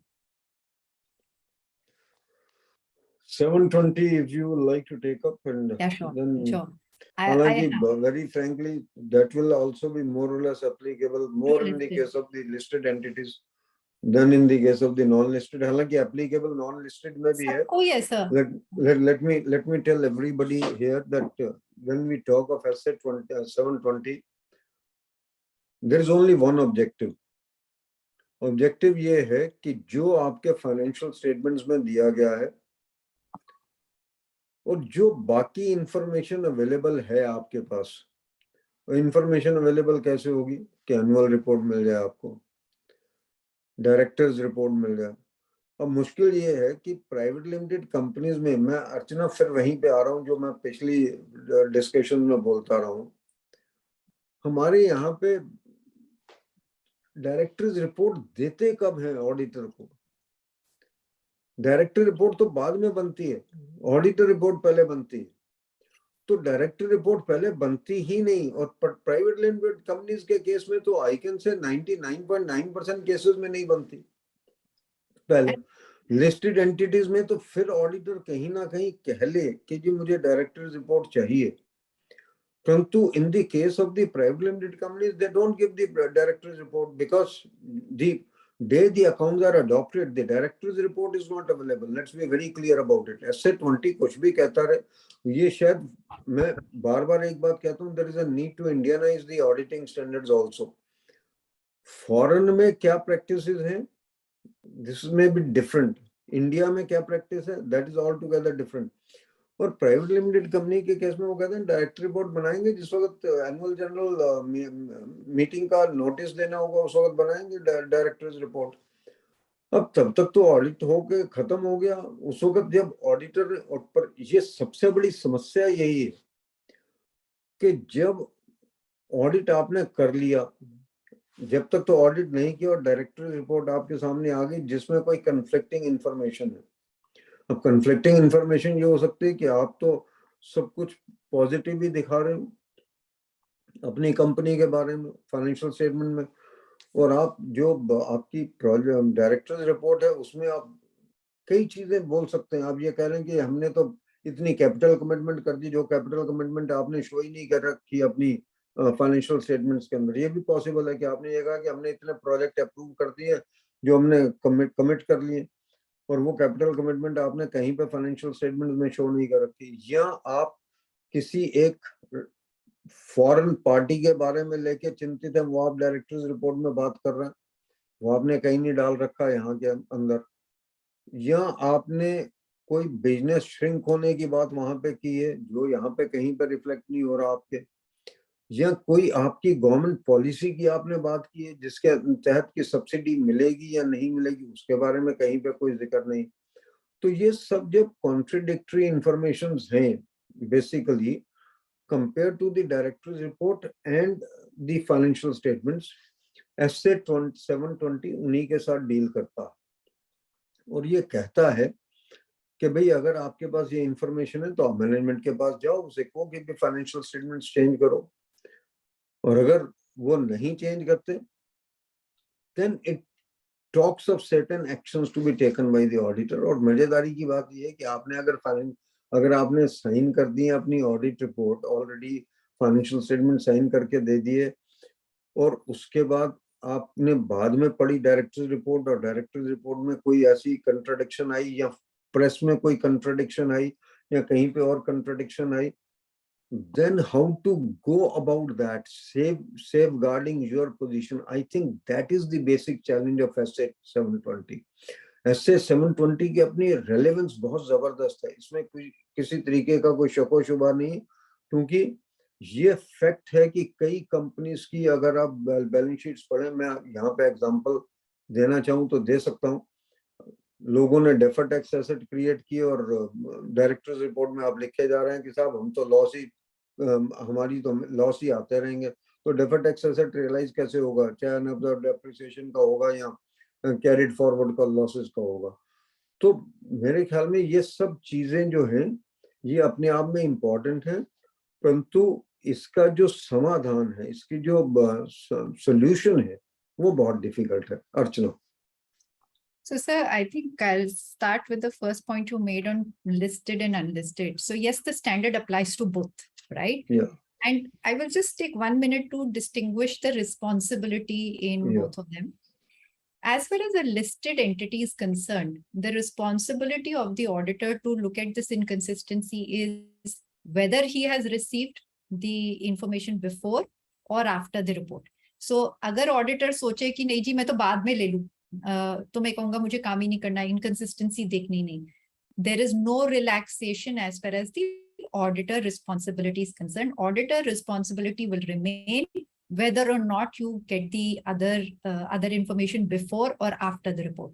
And that is why it is advisable, since आपकी responsibility नहीं कम हो रही, अगर आपने आज audit report, let's say तीन documents हैं which are considered as other information, आप MD&A करते हैं, आप governance report है, कोई और report है, आपकी 3 reports है which are considered as other information, आपको एक दी गई. So in the audit report, you will actually mention that there are 3. These are the 3 you actually specify which are the 3 which are considered as other information. You will mention which one you've received, which one you expect to receive. Now, it will be very difficult to say you don't expect to receive the other 2, because that becomes like you question the integrity. Why would the management not give you the other? So even the reports you are going to get after you sign off the audit report, you will need to check for inconsistency. Agar inconsistency hai, then you will need to take requisite measure, which could mean either revising the financial statements or either revising other information. Management agar nahi revise kare, uski apni complications hai. And that is why in a listed entity, we say, aap pehle le lijiye. Even if they can give you a good draft, which is expected to undergo some minor changes, at least you start working on the basis of draft. So you'll avoid all these legal issues. Otherwise, it can become very messy. As far as private company is concerned, the standard says this responsibility is only to the extent you have obtained information by the time of audit report. If I have not obtained, then I don't have a responsibility. And that is where my worry is, that many will feel, acha, let me not take it only. If I don't get it by the time of audit report, I don't have the responsibility. So let the management prepare it later.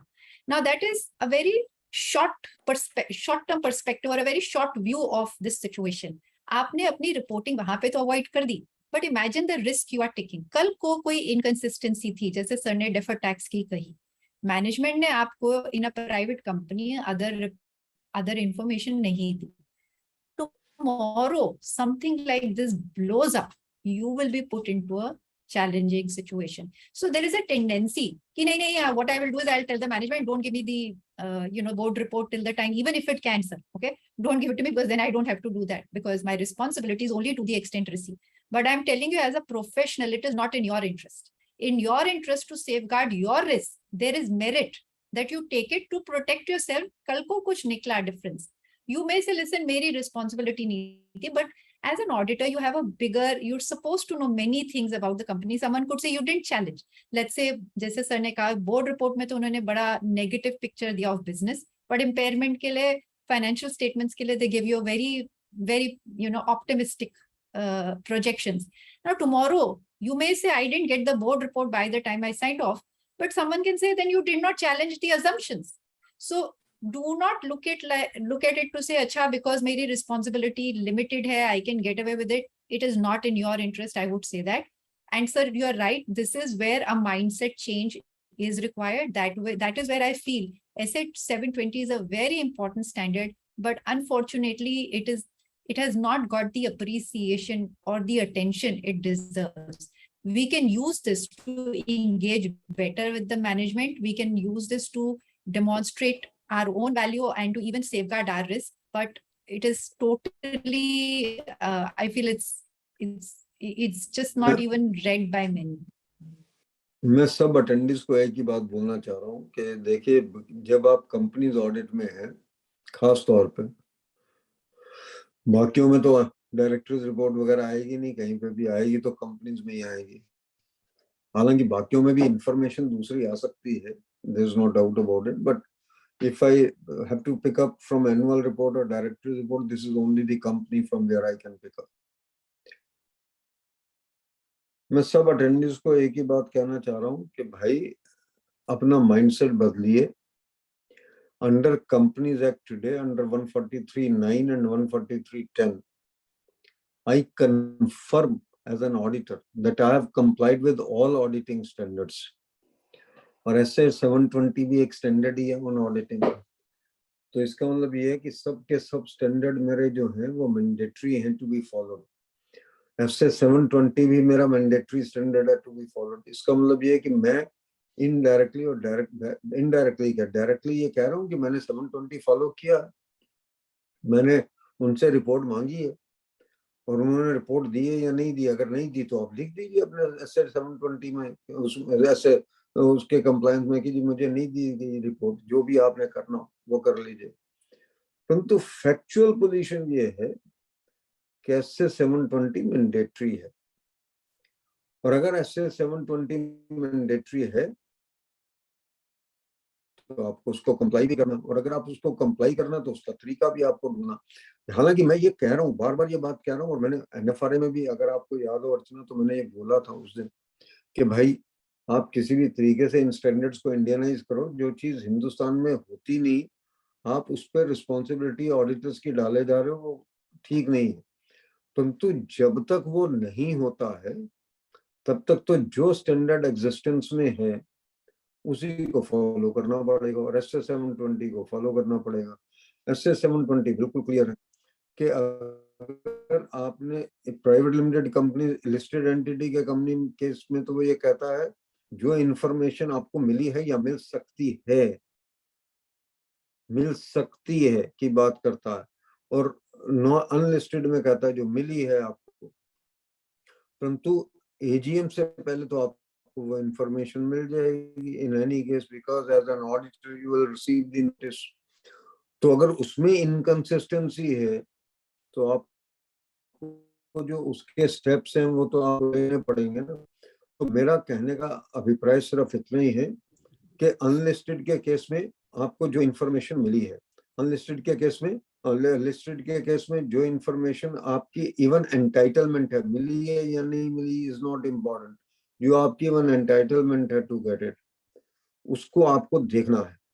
Unlisted के case में मेरी life ज्यादा difficult है, क्योंकि AGM से पहले मेरे पास notice आना ही चाहिए।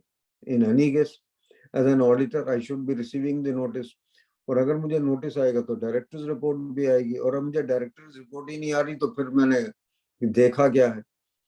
तो और अगर वो आती है और उसमें इनकंसिस्टेंसी है तो मुझे क्या करना है, वो अर्चना ने ऑलरेडी आपसे बातचीत कर ली है, गुफ्तगू कर ली है। I think that's all so far as from my side is concerned. Sonal, Archana, anything else from your side to be talked about? I don't think we have to talk anything else unless there are questions. अगर हम ये जरूर चाहेंगे अगर कोई questions आ सकते हैं, जो 45-46 लोग अभी भी हैं जुड़े हुए, तो we like to answer those questions. The only thing, sir, which I want to just make a very small point on the key audit matter we discussed, I know it may not be applicable to large. One very interesting thing which I've seen is that agar aap dekhe, very good key audit matters may not necessarily relate to a accounting in a very, like a business combination of this. I've seen key audit matters relating to management bias, management override of control, fraud risk. Just to say, it can even be something like that as to how did you address fraud risk or how did you address management override. I mean, I just wanted to share that, yeah. Very interesting that you have, क्योंकि management fraud तभी होता है जब management override करती है controls को. Let's be very clear about it. और जहां जहां पे आपको ये लगता है कि मैनेजमेंट ने ओवरराइड किया कंट्रोल्स को, कि भाई आपके परचेज ऑर्डर बुक पहले होने चाहिए प्लेस पर, हमेशा बाद में ही प्लेस होते हैं, माल पहले आ जाता है, तो वहां पे आपको रेट्स के बारे में और क्वांटिटीज के आने के बारे में you have to be extraordinarily careful, very frankly, and you have to test it as a matter of key audit matter. या आपको ये लगता है कि जो शेड्यूल्स हैं डिलीवरी के, मैं आपको कुछ एग्जांपल्स ही दे सकता हूँ, जो शेड्यूल्स एंड डिलीवरी के वो कभी कंप्लाई नहीं होते और आप हमेशा उनको फिर चेंज कर देते शेड्यूल ऑफ डिलीवरी को. तो अगर कोई माल पहले चाहिए नहीं था तो उसका ऑर्डर क्यों प्लेस हुआ और वो बार बार बदलता क्यों है? You will have to satisfy yourself with regard to that also. Similarly can be the position with regard to the sales. Very frankly, आपने डेलीगेशन तो दे रखा कि 5% तक का डिस्काउंट जो है वो ये आदमी दे सकता है, तुम तो हर बार 15% का डिस्काउंट दे आता, फिर आप उसको अप्रूव कर देते हैं. These are very dangerous things to happen, very frankly. You keep on overriding the controls. You keep on approving something ex post facto, which should not have happened. And if it happens frequently, I think as an auditor, I have a big challenge while conducting the audit in those cases, very frankly. तो ये चीजें कई हैं, ये सिर्फ मैं आपको 2 या 3 एग्जांपल्स दिए.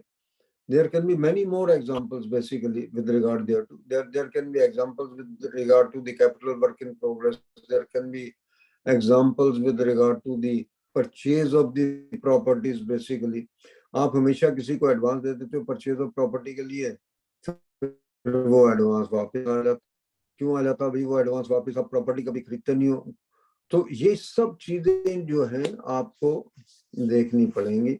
In any case, I think I will leave the discussion And here. sir, if there is no question, one, maybe two actually points, which since we have you here, very quickly, 2 areas which I think I want to highlight is that legal opinions, there is a tendency, legal opinion uske basis pe, I think my own experience as regulator is challenging those. They are saying the auditor, you just can't take a legal opinion, not exercise your responsibility. So agar aap ऐसे 620 भी देखे, if you're using an expert,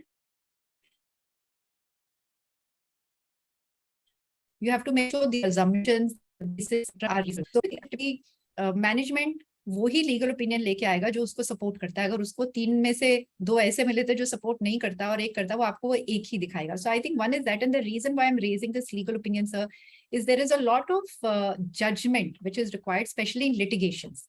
Agar aapka koi, and every company will have some show cause notice or the other, right? It could even be tax issues, it could be other legal compliance issues. So quite often मैंने देखा है, अगर आपका first level पे pending है, आपका litigation चल रहा है, तो क्या करें? Company gets a legal opinion, company believes they have a very strong this thing. It is very material, let me put it like this, significant. So does it mean I give an EOM? Does it mean I give a modified opinion? It can be a big challenge. But let's say company एक level पे हार जाती है, second level पे है. Again, I've seen diversity, but as a personal, I'm just saying my personal approach has been, एक बार company एक level पे हार जाती है, तो आपको provision कर देना चाहिए, because the provision is required if the outflow is probable. तो एक probable को demonstrate to say the outflow is not probable becomes difficult, but of course there's no hard and fast rule. But I think जो first stage है, litigation है, या कई बार litigation बड़ी extended चलती है, hearing ही नहीं हुई. In litigation, sir, I think we need to be very careful. My only request, the reason why I'm asking for your inputs is I've seen people don't even apply their mind. One is to apply your mind and then say it's a new and fine. There is a tendency to say, gee, litigation hai, I do not know which side it will go. Of course, you do not know. There is uncertainty, but every uncertainty is not equal to an EOM. Some uncertainties, I would say, merit an EOM, and some uncertainties merit a modified opinion. I think that is where some judgment is required. If you want to just add some comments, sir. I will only like to say, Archana, here that where it's a matter of fact and you lose on a matter of fact time and again, at least you lose up to tribunal if on a matter of fact, then you need to create a provision. If it is a point of law, because point of law will be decided only by High Court or by the Supreme Court, I still can see a point where you may not be able to create a provision. But if it is merely a point of fact, which has been investigated, which has been looked into, and you have lost that particular point, and then you say, no, I will still go in the writ somewhere or somewhere, I think then the provision needs to be created. That's the way I look at it. Because I personally feel that so far as the legal opinions are concerned, there are two things in India which you can have at the drop of the hat. One is the legal opinion, other is the evaluation report. क्योंकि unfortunately valuation report और legal opinion दोनों में जब हम किसी के पास लेने जाते हैं तो वो ये नहीं पूछता कि फैक्ट्स क्या, वो कहता आपको क्या चाहिए. आई think that's the unfortunate part. और जब ऐसी सिचुएशन है और हम सबको मालूम है कि ये सिचुएशन है, तो मेरे ख्याल में एक स्टेज के बाद, मैं आपको एक एग्जांपल दे रहा हूँ. I sit on the board of few companies. उसमें एक कंपनी में पीछे को डिस्प्यूट था with regard to supply of certain services. हम कुछ सप्लाईज उनको देते रहे up to a particular date under the contract, पर कुछ महीने के लिए हमने वो सप्लाईज रोक दी because the cost had gone up tremendously. और फिर जब कॉस्ट थोड़ी कम हुई तो हमने फिर उनको सप्लाई शुरू कर दी. तो पार्टी ने कंपनसेशन मांगी. पार्टी ने जब कंपनसेशन मांगी तो उसका कोई इम्पैक्ट था, सीवियर इम्पैक्ट था. तो I was the audit committee chairman. So I took the stand. I said, you cannot do it. They said, we can bring a legal opinion. I said, legal opinion or no legal opinion. अगर आपने किसी चीज को 100 रुपए पे supply करना था, आपकी कॉस्ट 150 हो गई, इसलिए आपने उसको बंद कर दिया. जब 130 हुई तो आपने दोबारा शुरू कर दिया. You can't do it. There's no way. In that case, the party is entitled to compensation in that case, and they created the provision. Rather, I had to tell the auditors कि भैया इसमें provision बनेगा, इसमें how you can say the provision नहीं बनेगा. तो what is more important is कि कहीं ना कहीं पे ये जब legal opinions के ऊपर over reliance होती है, valuation reports के ऊपर over reliance होती है, हम उसमें ना assumption देखते हैं ना presumption देखते हैं, तो हम कभी ना कभार दिक्कत में आ जाते हैं. तो मेरा अपना मानना यह है कि हमें legal opinions और valuation reports को एक बड़े ऑब्जेक्टिव माइंड के साथ देखना चाहिए कि इनकी assumptions और presumptions ठीक हैं या नहीं है. और मैं फिर रिपीट कर रहा हूँ तुम्हारा पॉइंट अर्चना, कि अगर फैक्चुअल पॉइंट्स हैं सिर्फ और फैक्ट्स के ऊपर मैं लूज कर चुका हूँ अप टू ट्रिब्यूनल लेवल, तो मुझे प्रोविजन क्रिएट करना ही चाहिए ना. मैं हाई कोर्ट में जा रहा हूँ या नहीं जा रहा हूँ, that is a different matter. हाँ, पॉइंट लॉ का है. अगर लॉ का पॉइंट डिसाइड होना है तो उसमें फिर हाई कोर्ट डिसाइड कर लेगा या सुप्रीम कोर्ट डिसाइड कर लेगा. दैट उसमें तो फिर मुझे कहीं ना कहीं नजर आता है कि भाई लॉ का पॉइंट है, एडमिट हो चुका है. पर फैक्ट्स के ऊपर अगर आप लड़ना चाहते हो, और facts tribunal is a factual fact finding body basically, तो वहां के उसके बाद फिर आपको वो प्रोविजन कर देना चाहिए बड़े आराम के साथ. मुझे नहीं लगता कि उसमें किसी तरीके से रोकना चाहिए. Thank you. So sir, while thanks Komal. Thanks, Sonal. Thank you so much, sir, for imperative guidance on this important aspect. Thank you for sharing valuable views and experience. Now, I would like to invite Vice President CIRC, CA Kishore H. Bardia, sir, for giving vote of thanks. Kishore, sir.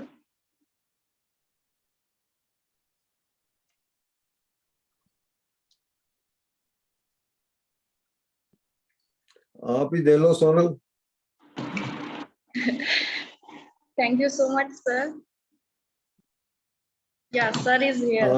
Sorry Amarjeet Chopra sir, मैं कहीं meeting में बाजू में बैठा था. नहीं, मुझे normally ये लगता है जो ऑर्गेनाइजर्स हैं उनके पास और भी काफी काम होते हैं, वो चले जाते हैं इधर उधर हो जाते हैं.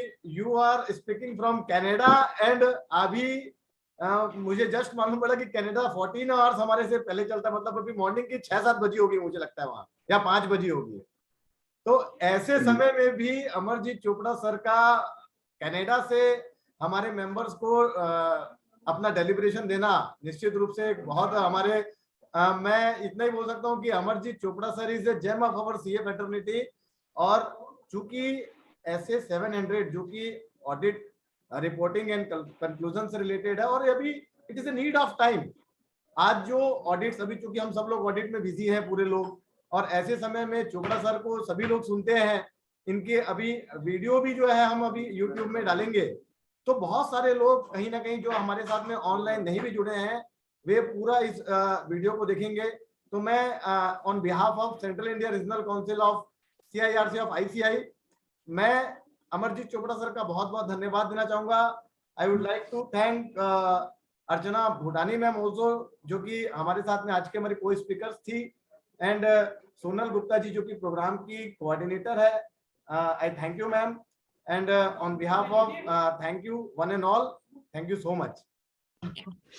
I will only say Archana made it a point to see कि पूरे 7 बज जाए हिंदुस्तान में, ये नहीं हो कि हम 5 मिनट पहले खत्म कर दें, क्योंकि इन्होंने जो लास्ट का क्वेश्चन रेज किया लीगल ओपिनियंस वाला, उसी की वजह से वो पूरे टाइम के ऊपर हम समाप्त कर पाए। Yes, ma'am is trying to cover the time. No. I actually, the topic, I genuinely feel the topic is important, and with Sir being there, I thought it's the right way to generate the discussion on that. Yeah.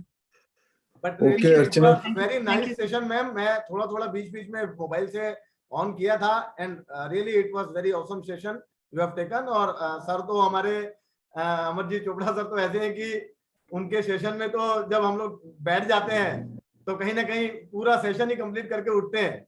और sir एक request और थी, Chopra sir आप अभी India कब आ रहे हैं वापस? मैं 10 सितंबर को, 10 सितंबर 10-15 तारीख के। तो सर एक नेशनल कॉन्फ्रेंस जो भी अपकमिंग नेशनल कॉन्फ्रेंस अभी जो इस महीने होने वाली है, तो सर एक आपका फिजिकल प्रेजेंस अभी चालू करें हैं या नहीं करें सर आप? कब है कॉन्फ्रेंस? मैं आपको डेट देख के बताता हूँ अभी। सिर्फ अगर ये पहले बता देता हूँ, अगर 27 सितंबर से लेके 2 अक्टूबर तक है, तब मैं इंडिया में नहीं हूँ। 27 सितंबर से 27 सितंबर से 2 अक्टूबर तक। 2 अक्टूबर तक, राइट। मैं आपको बताता हूँ। I'm again abroad, Okay. so then I may not be able to join. Otherwise, I'm very much there.